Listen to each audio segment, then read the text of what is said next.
नमस्कार, आप देख रहे हैं DRS 24 और मैं हूं आपके साथ श्वेता। तो चलिए रुक करते हैं आज की प्रमुख और बड़ी। प्रयागराज महाकुंभ से स्नान। रिसन सामाजिक सेवा ट्रस्ट द्वारा 1 मार्च को 51 बेटियों की शादी का सम्मेलन होने जा रहा है। आप सभी भाई बहनों से निवेदन है कि किसी को सम्मेलन से या घर से शादी करनी हो तो हमें संपर्क करें 9837344979। पता 80 फुटा रोड, कालिंदी बिहार, आगरा।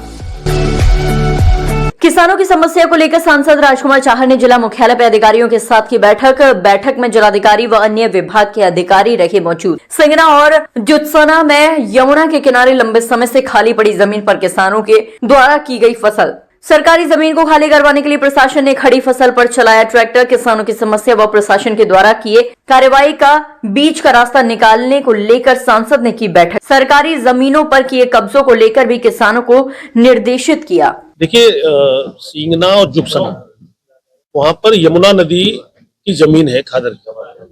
उसमें लंबे समय से किसान, क्योंकि उस खादर में कुछ और काम हो नहीं रहा है, तो जमीन खाली पड़ी थी तो किसान उसमें उसे जोतते बोते रहे। और उसमें भी बहुत ही सीमांत गरीब और लघु किसान, जो छोटे किसान हैं, कई लोग ऐसे हैं जिन पे कोई खेती भी नहीं है, तो अपनी रोजी रोटी के लिए जोत रहे, बो रहे। और उसमें बीच बीच में तहसील की ओर से भी जोतने और बोने की प्रक्रिया की नीलामी की गई है और ग्राम पंचायत के द्वारा भी उसमें नीलामी की प्रक्रिया अपनाई गई है, तहसील के द्वारा भी अपनाई गई है। तो इसलिए एक कंट्रोवर्सी पैदा हुई कि यमुना नदी की जगह को खाली कराने की प्रशासन के द्वारा कार्रवाई शुरू हुई है। हो सकता है कोई सरकारी योजना आ रही हो, कुछ और हो। ये बात सही है कि सरकार की जमीन है, सरकार की जमीन सरकार को रहेगी, मिलेगी, इसमें कोई आपत्ति न हमें है न किसानों को है। बस वर्तमान में वह जो फसल खड़ी थी, खड़ी फसल को वहां पर तहसील के कर्मियों ने उसको जोत दिया। मुझे लगता है वो नहीं करना चाहिए था। खड़ी फसल को उजाड़ने का अधिकार किसी को नहीं है। अच्छा होता कि उस फसल को इंतजार किया जाता फसल की पकने तक, और उसके बाद किसान को दे दो, सरकार में दे दो, आप गौशाला में भेज दो, गरीबों में बांट दो। लेकिन फसल की हत्या करने का अधिकार किसी को नहीं है। अभी वहां आलू है, अभी वहां सरसों है, अभी वहां गेहूं है। तो अभी बातचीत हुई है जिलाधिकारी के साथ और किसानों के प्रतिनिधिमंडल ने बातचीत की है।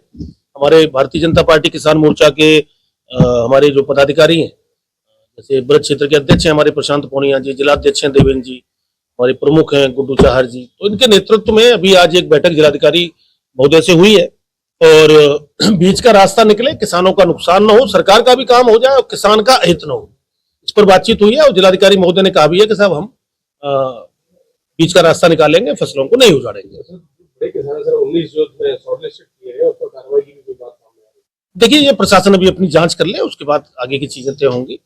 कौन बड़े किसान है, कौन छोटे किसान है, कौन भूमिहीन किसान है, एक बार प्रशासन अपना देख ले। भूमाफिया का भी जिक्र हुआ था बैठक में, जो भूमाफिया करेगा। देखो, भूमाफिया का मेरा कहना ये है कि सरकार, अगर कोई गरीब किसान, छोटा आदमी कोई गलती से सरकारी जगह को जोत बोले तो उसको भूमाफिया नहीं घोषित कर सकते। वो पीड़ित है, वंचित है, शोषित है, उसको जमीन की आवश्यकता है। लेकिन कोई ऐसे बड़े बड़े लोग, जैसे मान लीजिए राजकुमार चाहर सांसद है, और राजकुमार चाहर सांसद रहते हुए अगर सरकारी जमीन पर कब्जा करें और सरकारी जमीन को जोते बोएं या सरकारी जमीन को अपनी बिल्डिंग में रख लें तो भूमाफिया हो गए ना जी। तो इसलिए मेरा कहना यह है कि जो दबंग है, जो ऐसे लोग हैं जो जानते हैं नियम और कानूनों को भी, बड़े लोग जिन्हें कहते हैं, ये ऐसे बड़े लोग नहीं है, ऐसे छोटे लोग होते हैं जो गरीबों का भी हक मारते हैं।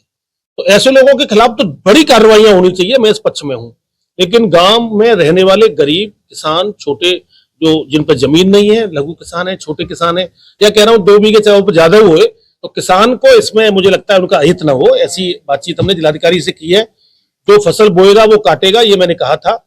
जो बोएगा वो काटेगा। अब बोएगा वो काटेगा, प्रशासन के लोग भी चले, हम चल देंगे, हंसियों लेके माटिया, हमारी क्या दिक्कत है, हम काट लेंगे।